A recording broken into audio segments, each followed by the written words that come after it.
লাহোৱালত লোমহৰ্ষক হত্যাকাণ্ড সংঘটিত হৈছে। পত্নীক হত্যা কৰিলে স্বামীয়ে। ইতিমধ্যে লাহোৱাল আৰক্ষীয়ে ঘাতক দেবা ওৰাঙক কৰিছে আটক। দেবা ওৰাঙক আটক কৰি আৰম্ভ কৰিছে তদন্ত প্ৰক্ৰিয়া। নিহত মহিলাগৰাকীৰ নাম পাৰুল ওৰাং বুলি জানিব পৰা গৈছে।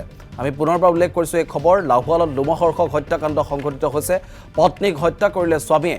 ইতিমধ্যে লাহোৱাল আৰক্ষীয়ে আটক কৰিছে দেবা ওৰাঙক। দেবা ওৰাঙক আটক কৰি আৰম্ভ কৰিছে তদন্ত প্ৰক্ৰিয়া। নিহত মহিলাগৰাকীৰ নাম পাৰুল ওৰাং।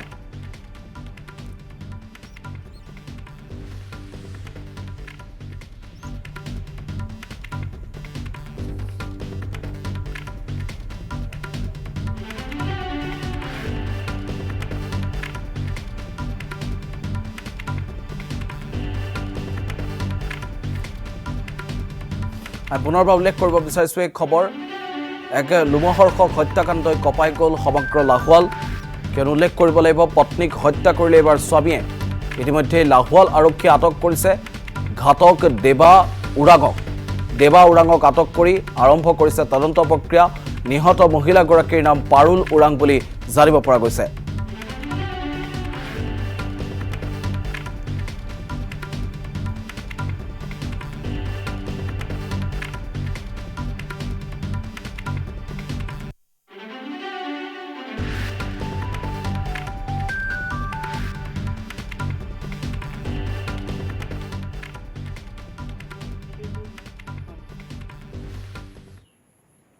যেহেতু আপোনালোকে একেবাৰে 100% শুদ্ধ বুলি আপোনালোকৰ কথাটো ক'ম। যেহেতু আপোনালোক সংবাদ মাধ্যমৰ যোগেদি এই বিষয়বোৰ যে আপোনালোকে আগবাঢ়ি আহি কিনে আমাৰ এই বিষয়টো যেহেতু একেবাৰে এনেকুৱা এটা জঘন্য কাণ্ড সংঘটিত হ'ল, যিটো নেকি আমি সকলোৱে মানৱ জাতিৰ কাৰণে এক লজ্জাজনক এক ঘটনা।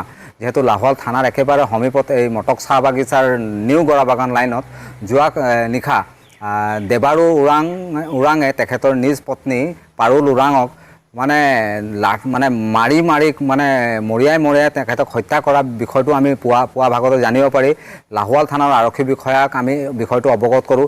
ইতিমধ্যে তেওঁলোকৰ ক্ষিপ্ৰ যিখিনি অভিযানৰ লগতে তেওঁলোকৰ যিখিনি যাৱতীয় ব্যৱস্থা তেওঁলোকে ইতিমধ্যে সম্পন্ন কৰিলে। তাৰ পাছত পৰৱৰ্তী আমাৰ এই বিষয়টো তদন্ত হওঁতে আমি জানিব পাৰিছোঁ যে ইতিমধ্যে আমাৰ এই মানুহখিনি সজাগ সচেতন যি সমাজ আছে, সেই সমাজ ব্যৱস্থাৰ লগতে অন্যতম আদিবাসী চাহ শ্ৰমিক যিখিনি ৰাইজ আছে, তেওঁলোকে অত্যাধিক মদ্যপান কৰাৰ লগতে তেওঁলোকৰ কিছুমান আকুৰগোজ যিখিনি তেওঁলোকৰ ব্যৱহাৰ আৰু মহিলাৰ প্ৰতি তেওঁলোকৰ যি দুৰ্ব্যৱহাৰ, তাৰ পৰিণতিত আজি এগৰাকী মহিলা মৃত্যুৰ মুখত পৰিবলগীয়া হৈছে। এইটো বহুত দুখৰ বিষয়। আৰু ইতিমধ্যে আমি এই বিষয়টো কওঁ, এই যি ঘটনা সংঘটিত হ'ল, এই ঘটনাৰ যাতে পুনৰাবৃত্তি নহয় তাৰ কাৰণে যি সংশ্লিষ্ট যিখিনি বিষয়াবৰ্গ আছে, যি ব্যৱস্থাৰ যি বিভাগ আছে, সেই বিভাগে ব্যৱস্থা গ্ৰহণ কৰা আবকাৰী বিভাগ